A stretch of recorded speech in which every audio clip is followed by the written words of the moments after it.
Part 131. Final conversions before the conquest. For the first time in history, a congregation of 2,000 people were performing Umrah in Iram, which would have been a truly daunting sight for the Quraysh. It was a defining moment which showcased the changing tide between the Quraysh and the Muslims.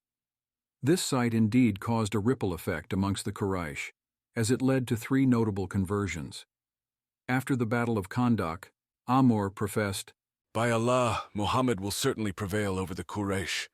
He approached a group of friends that looked up to him and said, "I have been telling you that the affairs of this man, that is, the Prophet, shall reign supreme very quickly. So let us emigrate to the Negus and live under his rule. If Muhammad is successful, we shall live under the Negus, and if the Quraysh is successful, we can always return." Amr and his entourage thus left Mecca for Abyssinia, along with many gifts.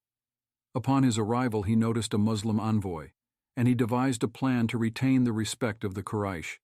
He asked the Negus if he could kill the Muslim envoy. Unbeknownst to Amr, the Negus was already Muslim.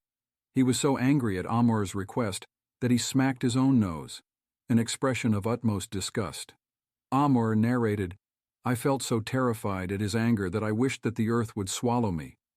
Before the Negus even spoke, Amr fell down and apologized profusely. The Negus remarked, "Do you ask me to hand over the envoy of the one upon whom the Great Spirit descends?" The Negus and Amr were already familiar with one another, so the Negus said, "Woe to you, O Amr! Obey me in this regard, and follow this man. By Allah, he is upon the truth, and he will be victorious over his enemies, just as Musa was victorious over the Pharaoh."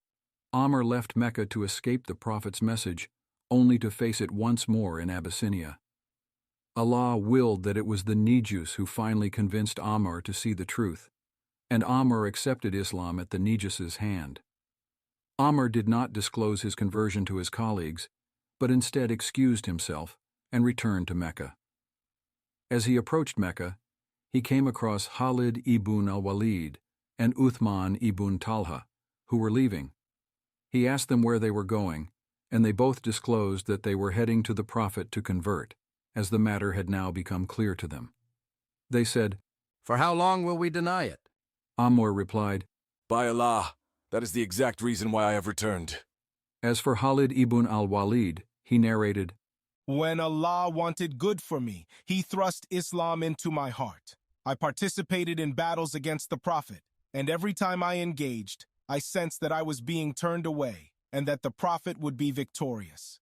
The final straw was at Hudaybiyah when I was prepared to charge, but even when he was praying, he was protected.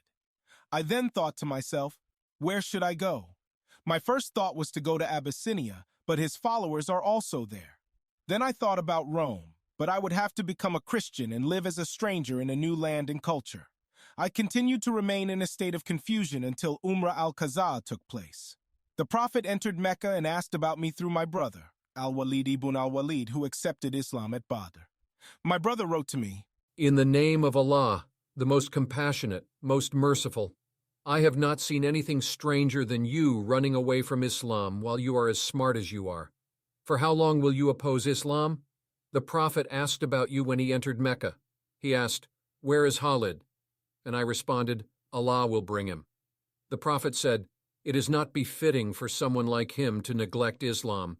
If he were to use his talents with us against the polytheists, it would be better for him, and he would be honored over others. So, my dear brother, make up what you have already lost, because many opportunities have already passed you by. Peace." After reading his letter, Islam entered my heart, and I was pleased that the Prophet asked about me. I then thought about who I should take with me. I approached Safwan ibn Umayyah and said, "Can't you see our state? It has become clear that Muhammad has prevailed. If we follow him, his honor will also be ours." But he rejected in the sternest manner, saying, "If I were the last person on earth, I would still not follow him." I thought to myself, this is a person whose brother and father were killed at Badr. I then went to Ikrimah ibn Abi Jahl, and I told him the same thing I told Safwan. But he responded as Safwan did. I then saw Uthman ibn Talha, and we walked out until we saw Amr ibn al-As. Amr, Khalid and Talha traveled to the Prophet and declared their Islam. When the Prophet stretched his hand out to Amr to accept his conversion, Amr pulled his hand back. The Prophet asked, "What's wrong, O Amr?" Amr replied, Before I embrace Islam, I have one condition, that all my past sins be forgiven. The Prophet responded with glad tidings, "O Amr, don't you know that Islam erases everything before it? And that the emigration erases everything before it? And that Hajj erases everything before it?" Uthman ibn Talha held the keys to the Kaaba, representing the religiosity of the Quraysh. As a senior statesman and shrewd politician, Amr ibn al-As represented the political elite of the Quraysh. And Khalid ibn al-Walid, the master tactician, represented the military prowess of the Quraysh. The three of them emigrated together, becoming the last converts to Islam before the conquest of Mecca. As Allah said, "Those of you who donated and fought before the conquest of Mecca are unparalleled. They are far greater in rank than those who donated and fought afterwards." Surah 57, verse 10.